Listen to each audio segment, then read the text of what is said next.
Heading into Liverpool's showdown against Tottenham today, a point would have been a nice result. And on the surface, you would think it's a nice result for the Reds to get a 1-1 draw at White Hart Lane against the defending third place finishers of last year's Premier League. However, when you look deeper into the match, it is a bit of a disappointing, yet in other ways encouraging result for Liverpool, having come away with a point in their third Barclays Premier League match of the season. Now, the goal for the Reds was scored in close to the end of the first half after Roberto Firmino was taken down in the box by Tottenham's Eric Lamela, and James Milner surprisingly out on the penalty spot for penalty kick duty, and he made no mistake sending Tottenham's keeper Michel Vorm the wrong way and slotting it home to the left side, putting Liverpool up 1-0.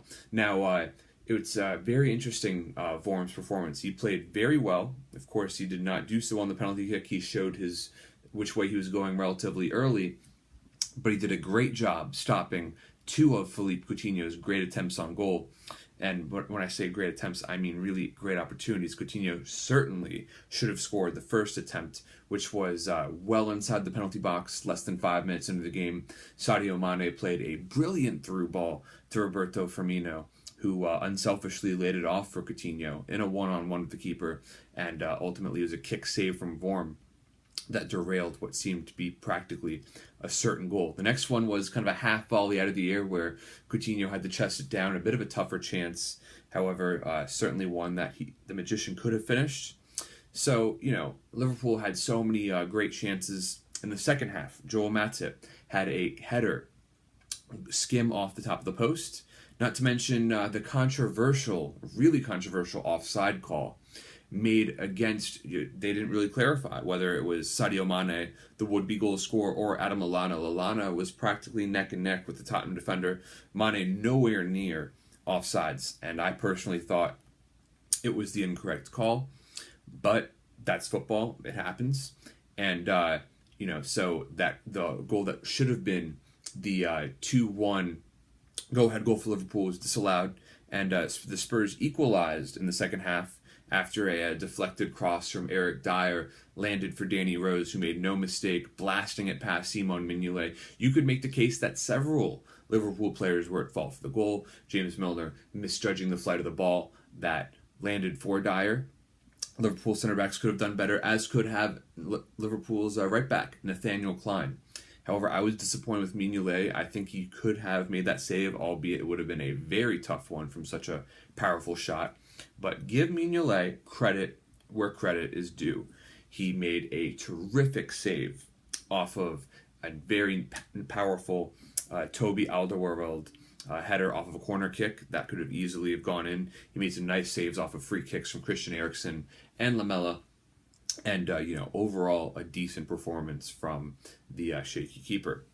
So, the guy who really impressed me today the most was Joel Matip. Again, very comfortable on the ball, as he was in his midweek debut for the Reds against Burton Hove Albion. Really liked what I saw out of him. I thought Dejan Lovren played pretty well. He was shaky at times, and was not impressed, though, with his yellow card for kicking the ball out petulantly. No need for that. You don't need to go racking up yellow cards needlessly when you're a defender, and that could end up being a suspension down the road. However, other Liverpool players had yellow issues as well. Sadio Mane was lucky, honestly, not to have been sent off. He made a rash challenge that resulted in him getting booked in the first half, and made some questionable challenges too in the second half. You love seeing a guy who is so hungry and so eager to get it done. You can see why Jurgen Klopp was so excited about signing him. He even wanted him back in his Dortmund days. He played terrific once again. So much pace. He has the end product. He played some very, very nice through balls. However, Klopp needs to have a talk with him saying, look, mates, you need to calm down. You got to do it. You got to keep your head under control.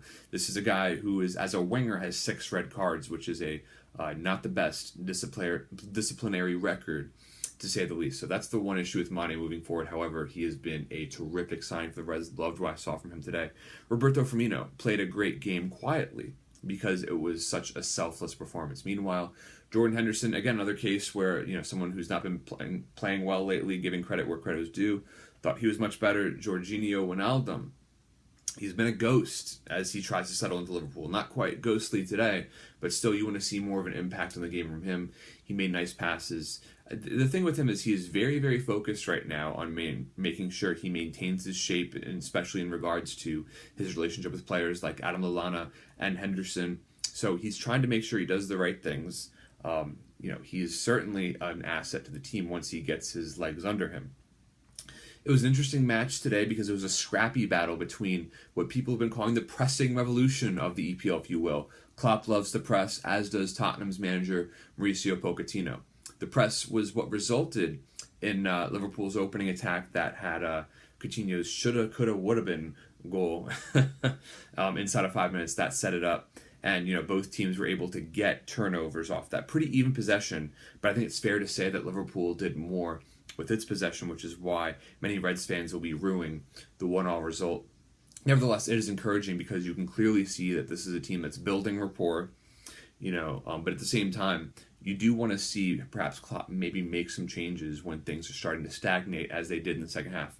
I really wanted to see Daniel Sturridge start today. He was fit to start. From what I understand, perhaps there were some issues that developed early on. But, Klopp needs to understand that while Firmino is great for the pressing system, it is Sturridge who is the top-class striker, who, in my opinion, is the best striker in England when fit and on form. So Klopp might have a decision to make where if he's not going to start Sturridge, he might want to sell him. That's not really an idea I want to entertain either because he's meant a lot to Liverpool when he's been healthy. But Divock Origi came on before him. Both of them didn't really have enough time to make an impact on the game.